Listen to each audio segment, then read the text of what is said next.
Hey guys, hello everyone, welcome back to my channel.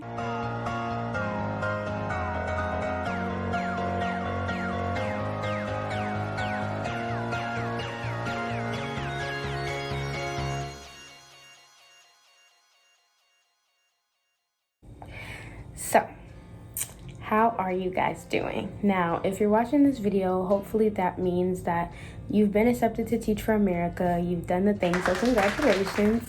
And now you're going through the process of onboarding and also going through the process of finding your placement school. And that's what this video is all about. This video is just gonna be a few tips and tricks about how to find the best placement school for you, as well as towards the end, I'm going to be giving away a few interview questions that really kind of helped me to find the best placement school for me. So without further ado, let's jump right into it. The first thing that you want to do before you even start speaking with schools and interviewing with schools is come up with a list of your non-negotiables. And honestly, this is really important regardless of what career you choose to enter, whether it's teaching or not. This is so important because I feel like for myself, as a recent graduate coming into the world of work and the workforce, I did not take into account what I would and would not take, or what I would and would not want in a workplace. So for example, some people might be willing to take a dock and pay in order for them to work in a place that has better workplace culture. So the first thing I would say is to document and make a list of your non-negotiables. What is something that you are not willing to do? What is something that your workplace absolutely must have? For me, I wanted good workplace culture. I wanted diversity. I wanted people who looked like me to be in the building, to be in spots of leadership. And I also really wanted opportunities for growth. That was very important to me. I wanted to see how there were opportunities for growth. I wanted to see that there was a trajectory already there and in place of how new teachers became experienced professionals, if that makes sense. So that was kind of some of my non-negotiables, and I think it's very important that you know going into it what you will and will not take. What is something that's important to you that you need to have in the workplace? Because at the end of the day, you're going to be at this place 5 days a week, at least 8 hours a day, at least. Because let's be honest, most of us spend more, but at least 5 days a week, 8 hours a day. You need to be in a place where at least majority of your non-negotiables are being met. Otherwise, you will not be happy. You will be miserable. So number one priority before you even start talking to schools, figure out what you need. Another thing that I think that's important to do when you're going through the interview process and trying to pick the best placement school for you is to find the schools that you're interested in, find their social medias. This did wonders for me. The school that I'm currently at, I went and I looked up their Facebook, I looked up their Instagram, and just tried to see like what was the content that they were putting out, how were they representing themselves, so that I could see what were their values, what was the culture like there. And so for me, it was very helpful to see, oh, they're putting out this content, they're doing this for the community, they're doing this with the parents, they're doing this with the students, oh, the students are able to participate in this. I was able to kind of get a feel of the engagement of the students and kind of what they prioritize, what types of things they want to represent them. So it was very helpful. I would definitely say check out the social medias and also check out like the reviews, because I know if you just look up a school, usually there are some parent reviews that you can see. Look at the reviews, and of course take them with a grain of salt, because you know there's always going to be a problem with something, but just check out the reviews and see what common trends you may notice about good things or bad things. What are some of the trends that you may notice within parent comments, and just kind of getting a feel for the overall outlook of the school, you know, before you go in. So you know, even when it comes to interviewing, you know some things you can bring up. So, oh, I saw on your social media that you guys were involved in this project last year. Please tell me more about it. Or that's one of the things that drew me to you, because I'm also interested in this. That's a great talking piece when you already know a little bit about the school in the interview as well. And plus, it helps you to know, do I really want to be a part of a school that does this? Or, wow, this seems like a great school to be a part of. So definitely check out the school's social medias, Facebook, Instagram, TikTok, whatever social medias, definitely check them out. The next thing that I would strongly suggest you do, if you are able to do, is to ask your leadership team or ask the people who are interviewing you if before you commit to saying yes, you are able to walk the school. Now, I understand for some of you this may not be possible just because you live in a different state than the state where your school might be located or the region that you've been placed, and you could be still finishing up school. Because I know for me, I was still finishing up my senior year when I was interviewing for other schools. And I was in Florida at the time, and my school is in North Carolina. So it was difficult for me to get a walk, but I strongly suggest going to walk the school during the school year. Now, a lot of them will say, oh yeah, you can come and walk during the summer. We have summer school, and that way you can get a vibe for the school. Do not, like, if that's all you can do, definitely go. But if you can, go during the school year, because school is not the same in the summer. Summer school does not show you the true depiction of what a school will look like when it's bustling at its full capacity. All the students are there, all the teachers are there, all the admin are there. You just don't get the same feel for the environment of the school during summer school. And plus, sometimes the students who are in summer school are from different schools that have just been all placed in that summer camp.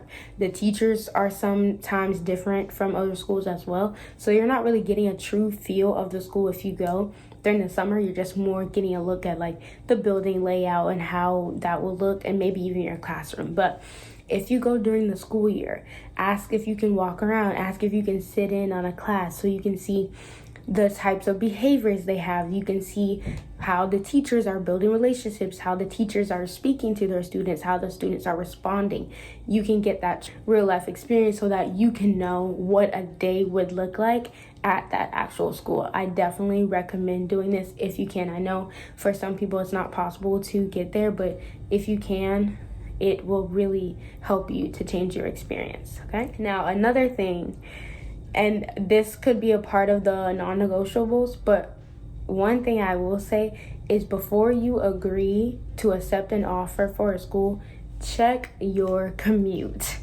Check your commute. Honestly, this is so important because a lot of people, when they're first coming into the process, they're like, oh yeah, like I've driven 30 plus minutes or an hour plus to get somewhere. Like, I don't mind a commute or whatever. And if that's you, then that's fine. But honestly, after you have woken up early, because schools start early, after you have woken up early to drive your 30 to an hour to get to school, you've gotten set up, you've gotten your materials ready for the day, you welcome your students in, you've gone through your day, and you're at the end of the day.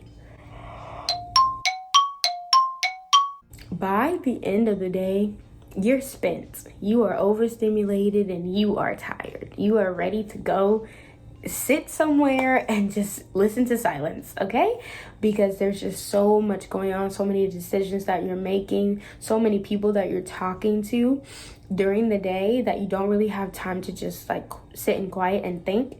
And so when you on top of that have a commute like that's more than 30 minutes, that adds to the stress of your day, because then you're not getting home till 5, 6, maybe even sometimes 7 o'clock, because then you have to factor in traffic, sitting in traffic for 1 to 2 hours.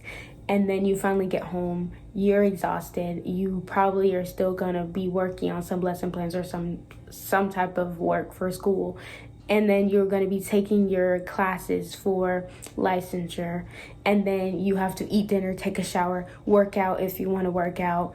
And it's time to do it all over again. So I really suggest taking into account the commute time and trying to stay 30 minutes or less with your commute, just because you don't realize when you're first starting how much stuff is going to be on your plate when it comes to just being a first year teacher and just trying to stay on top of everything, which you're not going to be able to, and that's okay. Trying to stay on top of everything, trying to lesson plan, trying to understand your student data, trying to build relationships. Like, there's a lot of work that goes into showing up to class every day prepared, and most of the time you're gonna take that work home. You shouldn't, that's what they say, but you're gonna take it home. In that same notion, you don't want to waste any time, because you're taking work home, then you have to do work for classes, then there could be a mentor-mentee meeting or a TFA gathering of some sort. You just never know, and adding in that extra stressor of a 30+ minute commute just does not help to save you time throughout the day so you can give more time to yourself. So definitely check your commute. Check your commute.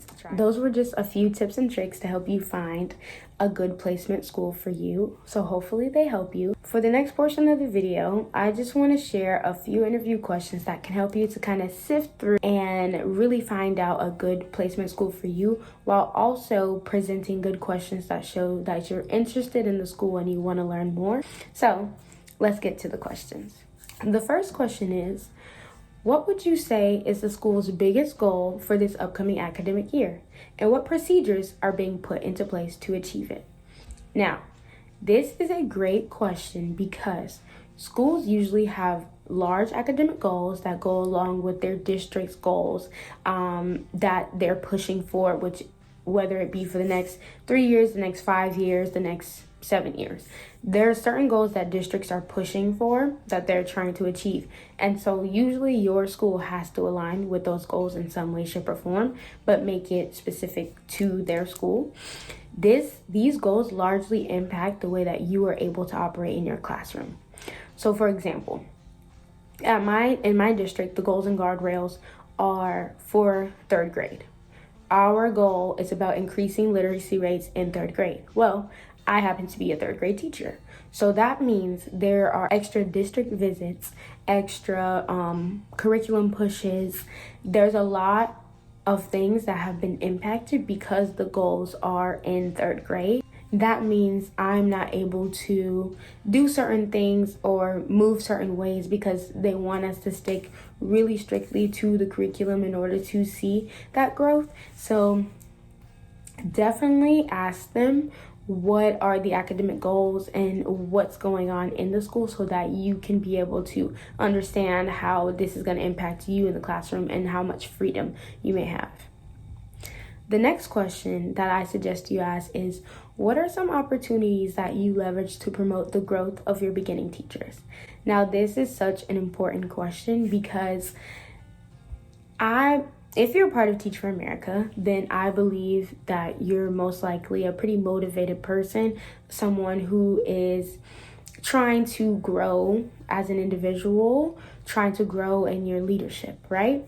So there are a lot of opportunities and resources out there for growth. However, a lot of beginning teachers do not know about it because we're just drowning. We're just trying to get in and do our jobs and, not hurt anybody, not lose anybody's child, But a lot of schools, especially Title I schools, have a specific portion of their budget that they can allocate toward teacher professional development, including very popular teacher conferences throughout the year. Conferences like Get Your Teach On, Avid Institute, there are a lot of conferences that schools are able to send their teachers to.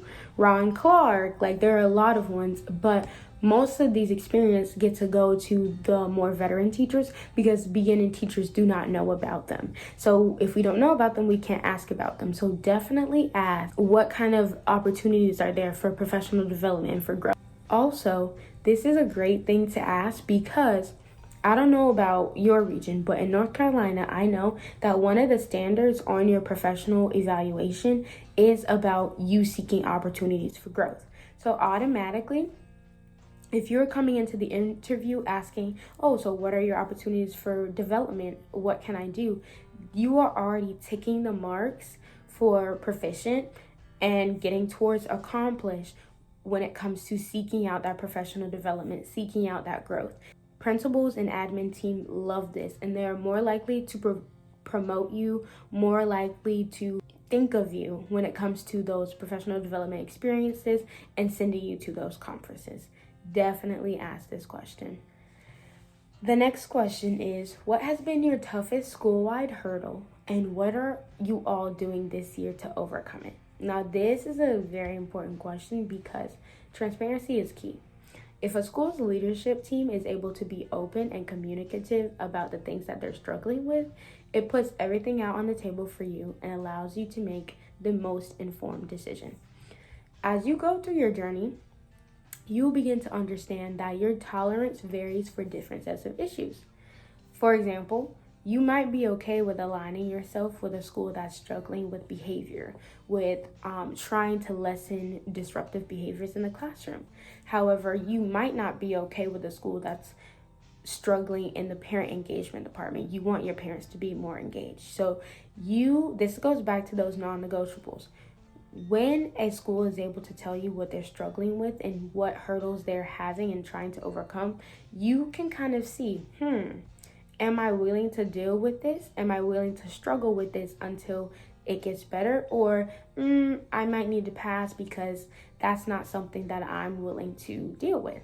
This helps you to know what your next 2+ years may look like. Because if they're struggling with it now, chances are they're going to be struggling with it while you are working there. So this kind of helps you to give you a preview of, in your mind, okay, they're working on this. So for the next at least year, until it changes or until the problem is solved, I'm going to have to be intentional about implementing behavior management strategies or implementing parent engagement strategies because I know this is a problem for my school. So this kind of helps you to start preparing so you're not walking in blind, and for you to know, okay, this is something they're struggling with and they're putting things in place, but I need to know what I can put in place. I need to know, if, first of all, if this is something I'm willing to deal with, and if it is something, then what can I do right now while the school year hasn't even started yet? What can I do to kind of help move that along so that they can overcome that hurdle? Okay, and the last question that I would suggest you ask is just, how would you describe your workplace culture? Workplace culture is very important. It is very important. In this line of work, in this profession, there will be tough days. Tough days are inevitable, and I don't want to sit here and sugarcoat and be like, oh, it's sunshine and rainbows and everything that you've heard is a lie. No, like, teaching is a profession that does have rough days. And in those rough days, the things that keep you going are the people that you work with, the culture of the building that you walk in. Is it a culture where you may walk in drained, you may walk in that morning just like, I really did not want to come to work today, but by the time your students come in, you've been filled. Your cup has been filled because you've been able to communicate with your coworkers and just vent if you need to, or just talk with like-minded people who are able to remind you of why you entered the profession in the first place. And you always want to ask how they would describe, and don't just get it from one person, get it from others, because you want to hear from the bottom to the top, what is the culture here? How are you guys operating with each other? What are the goals that you share? What are the understandings and the norms that you guys have? If their culture does not align with what you are going for, chances are you might need to move on. So definitely check the culture temperature. Check the culture, because at the end of the day, it's going to be the people you work with who help you to get through this commitment and to really thrive in this process. So that is the last question. If you made it to this part of the video, thank you so much for watching. I hope this helped you. I'm so proud of you guys for making it and to Teach for America. Congratulations. I have no doubt that you will find your placement school, a great placement school for you. And with these tips and tricks, you will really find something that's a good fit. But yes, that is the end of the video. Thank you so much for watching. Make sure you like, comment, and subscribe, and I'll see you in the next one. Thank you.